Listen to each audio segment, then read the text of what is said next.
What's up guys, and welcome to Ivar's Fly Workshop. Today we'll be tying one of these foam midges, which is it's a fly that I've been using for a while. And just to compare it with hook size number 12, the foam midges we are going to be tie is in the number of 18, and it's tied on a dry fly hook. We are using a Semperfli foam for it, 3.5 mil. But I'm cutting this foam like this in a really narrow strand, so it is possible to wrap it around the hook shank. We are using a Semperfli NanoSilk Professional 20 denier for this, so it's like a really thin thread. I like to pick for this fly, and the hook setup I'm using, that's a dry fly number 18. We're using a barbless dry fly for this one, but it all depends if you like to fish barb or barbless.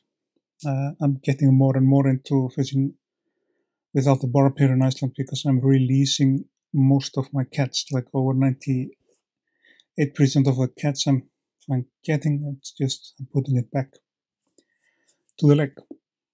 So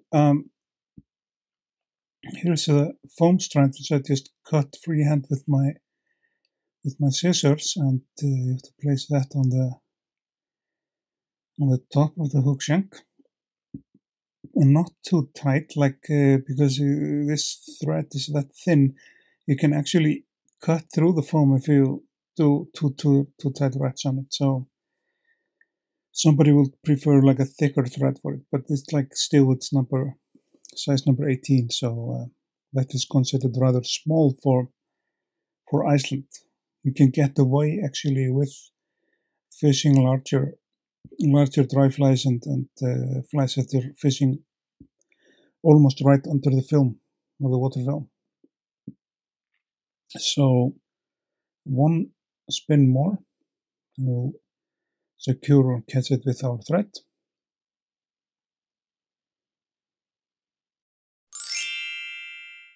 Yeah, remember to like, share and subscribe, and you can consider to support the channel if you really like the content. You can find the description for that, both the pattern of the fly and and some descriptions on stuff in the description of the video right below. And I do it like this. I secure the foam just like wrapping one round back and forth with the thread. It just keeps the foam in place and stuff. And this fly is actually not it's not completely floating. It's like it's fishing right beneath the film. So I'm using a white Antron for wing in this case. Actually, if you like, you could use like CDC, either gray or white CDC feather for a wing, but it all kind of depends on you what you like. I like the Antron for this one, but you can tie it in with the CDC wing as well. Both of them work great, and as you see, it's just like a tiny little midge, one of those things that are irritating here in Iceland during the summertime, but it's like a very important part of the trout's diet here as well. We have so many of those midges in Iceland. It's just all over your campsite, and if you go out fishing, you have to wear like a mosquito net for them, and they can be really irritating even though they're not biting you. They're just in your ears and nose and eyes and everywhere you don't want them to be. To whip finish on this fly, I'm using a half hitch tool for that. Accidentally, I found those half hitch tool after years. They've been lost for years, so I finally found them. So just for the smaller hook sizes, we are definitely using them to make the knots here on those tiny sized flies. And I tell you, 18, that is considered as a really small number for Iceland.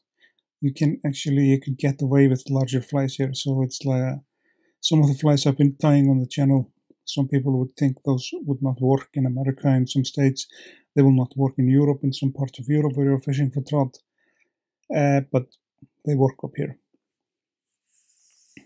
And for the final touch, we'll be placing a Solaris bone cure just to secure the thread base and the knot.